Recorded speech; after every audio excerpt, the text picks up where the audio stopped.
Doctor Tandazo, hemos podido escucharle y verle a través de los medios de comunicación al ministro de Gobierno, Henry Cucalón, que habla con bastante soberbia. Inclusive ha puesto los calificativos de que el informe que hicieron los asambleístas es un mamotreto y así otros calificativos más, pero como que se siente con una seguridad de decir que en la Corte Constitucional no va a pasar ese informe, pero como que lo que él dice se va a realizar. ¿A qué se debe? ¿Acaso están haciendo algún amarre, como decimos criollamente? O quizá por debajo de la mesa están tal vez ellos preparando algo para salvar al presidente del juicio. Desde luego que cabe en la suspicacia esa posibilidad, porque en términos estrictamente jurídicos y con los pronunciamientos que ha hecho la Corte Constitucional en varias ocasiones, es imposible que la Corte evite este juicio político. Y para que usted vea que no es lo único que tenemos, le voy a dar otra información, le voy a dar otro pronunciamiento que hizo la Corte Constitucional. La Corte Constitucional el 29 de septiembre de 2021 hizo un pronunciamiento en el caso 2137-21EP y dijo lo siguiente en 3 párrafos que voy a extractar lo más importante.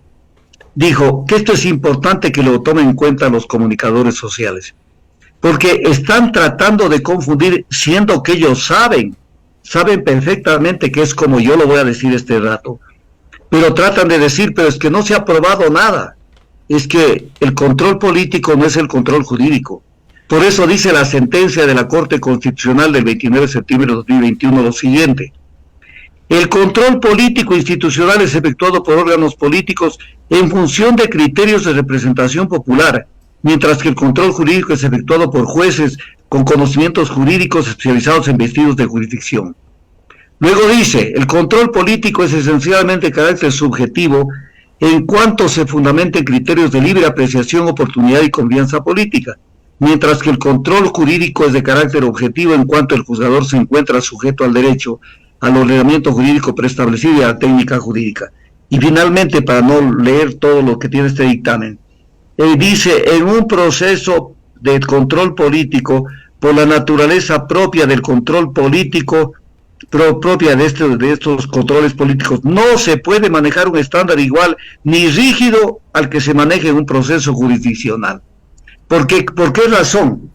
Porque, por ejemplo, en el derecho penal, para poner un ejemplo, aunque es largo lo que voy a decir, usted para poder probar y emitir una sentencia que tiene que ser ejecutoriada, ese proceso se demora por lo menos 6-7 años, si no es más, o quién sabe 5 o 6 años.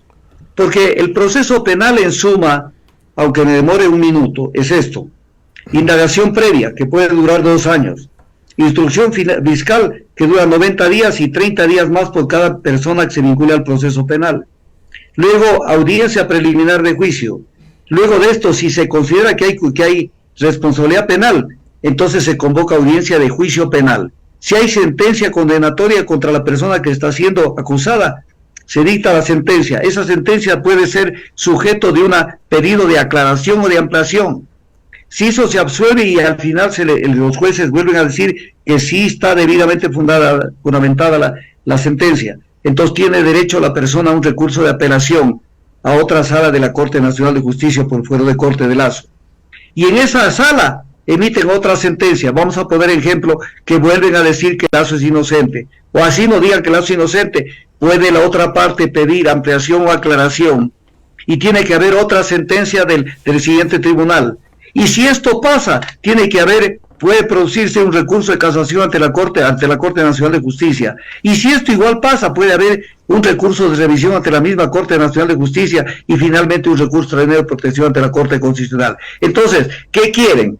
Que se ponga por delante un procedimiento penal y el proceso político se queda para las calendas griegas. Por eso es que la Corte diferencia entre el control político y el control jurídico. El control político sigue por otra cuerda, pero el control político no se sujeta a los mismos parámetros del control jurídico. Y entonces esto lo que siempre se ha hecho, no es la primera vez. Y entonces es prácticamente imposible, porque tapar la luz del sol con un dedo es bastante difícil. Que la Corte Constitucional salga con un dictamen chueco, y diga que en este caso, y se vaya a temas de fondo. La misma Corte Constitucional dijo que ellos no tienen que ver los aspectos de fondo, sino de forma. Y el tema de fondo es nada más que le diga si está singularizada la infracción que se va a juzgar en juicio político. O sea, no puede decir, yo te llevo a juicio político porque has hecho malas cosas. No, no, no. Hay 3 causales.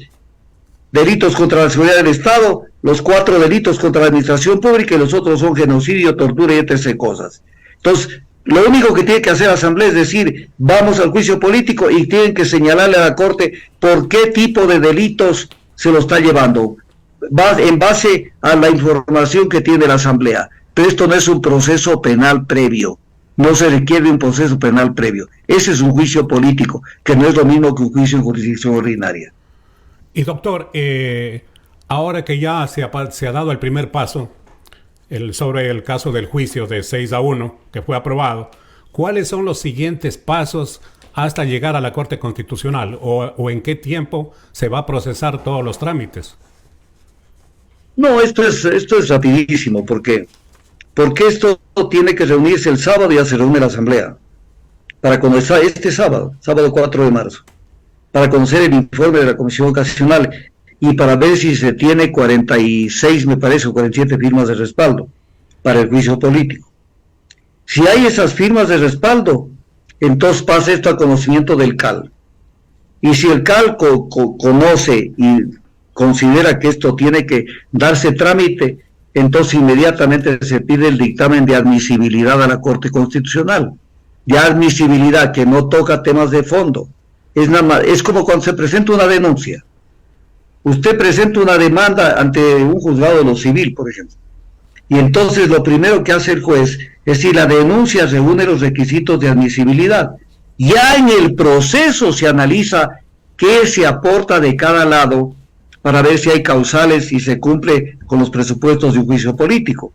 Pero lo único que ve el juez en lo que es admisibilidad es si se cumple con los procedimientos nada más de admisibilidad. Entonces la Corte no va a poder irse atrás, porque eso sería prácticamente hacerse un harakiri ellos mismos y quedar ante la opinión pública como una Corte a la medida del gobierno. Entonces, de la Corte Constitucional regresa con el dictamen de admisibilidad y ahora sí se reúne con la Asamblea Nacional y toma la decisión de aprobar o no la destitución del presidente, para lo cual se requieren 2/3 partes de la votación. Y esto es así, no es un tema que se demora mucho. Así es que los días están contados, si no sucede algo extraño, extrañísimo yo dijera, porque la Corte Constitucional, ¿cómo se va a tirar atrás con tanto dictamen que ha emitido? Doctor, ¿qué posibilidades reales hay de que el presidente Guillermo Lasso sea destituido? Hemos visto que ya hay organizaciones que lo están respaldando, entre una de ellas los expresidentes del Ecuador de derecha, que están ya prácticamente todos juntos respaldando y haciendo presión para que Guillermo Lasso no sea destituido. ¿Qué posibilidades reales hay de que el presidente se vaya a la casa? A ver, los expresidentes no tienen votos, porque como no tenemos Senado en el Ecuador, si tuviéramos Cámara de Diputados y Senado, entonces parte del Senado son los expresidentes de la República. Pero ellos no tienen voz ni voto. Además, que como usted ve, Javier Maguad está en el exterior, Rafael Correa está en el exterior, y Lenín Moreno no volverá, porque el delito por el cual se lo acusa es imprescriptible. Y las pruebas que va a presentar la fiscal no va a poder justificarlas, porque el caso de corrupción, el caso INAPAY Pérez es un tema tan evidente que lo único que podemos decir es porque antes no salió. Pero entonces, ¿qué otro presidente? Osvaldo Hurtado. ¿Qué peso tiene la política? Además, él no tiene votos en la Asamblea Nacional. Rodrigo Borges está retirado de la política. Y el resto ya no existen. Sixto Durán está fallecido, Luis Gómez Cordero, Jaime Roldós Aguilera falleció. ¿Qué otro presidente tenemos? Fabián Alarcón no pesa ni un gramo en esto. Lucio Gutiérrez es un crítico más bien de lo que ha pasado, a pesar de que siempre le gusta bailar merengue a pan bichao cuando hay este tipo de cosas. Pero Alfredo Palacio opta por no pronunciarse en nada. Pero además ellos no tienen la votación. La votación es cuántos votos tienen, si tienen las 2/3 partes de la votación de la Asamblea Nacional, y esos son 92 votos. Y si Pachacuti salió a decir que ellos van por la censura y destitución del presidente, no hay quien lo salve al presidente. No hay quien lo salve al presidente, o sea, va a ser muy difícil. Y si alguien se vira, va a ser demasiado evidente que alguien salga del redil. Que por ahí sí hay gente que quisiera por ahí ayudarlos. Pero Lenín Moreno también se manifestó, doctor.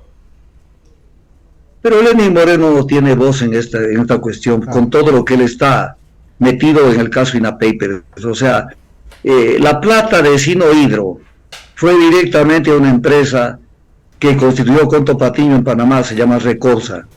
Y en esa plata llegó todo el dinero de la corrupción, porque habían acordado el 4% de la comisión del monto del contrato. Por eso se habla de 76 millones de dólares, de los cuales la Fiscalía General dice que ya tiene identificados más de 50 millones de dólares en qué bolsillos están. Y dentro de estos 50 millones, parte de esto fue a la empresa INAPAPERS, del hermano del presidente Lenín Moreno, la empresa de Lenín Moreno, que se llamaba INA porque las hijas de Lenín Moreno, sus nombres terminan en INA, Irina, Karina y no sé cuántos INA. Entonces, y además con ese dinero le amoblaron los departamentos en el exterior y entre ese cosas. O sea, están haciéndolo hablar a Lenín Moreno, y Lenín Moreno es tal vez de los ciudadanos ecuatorianos el que menos calidad moral tiene para hablar de este tipo de temas. Doctor, más allá, digamos, de las cartas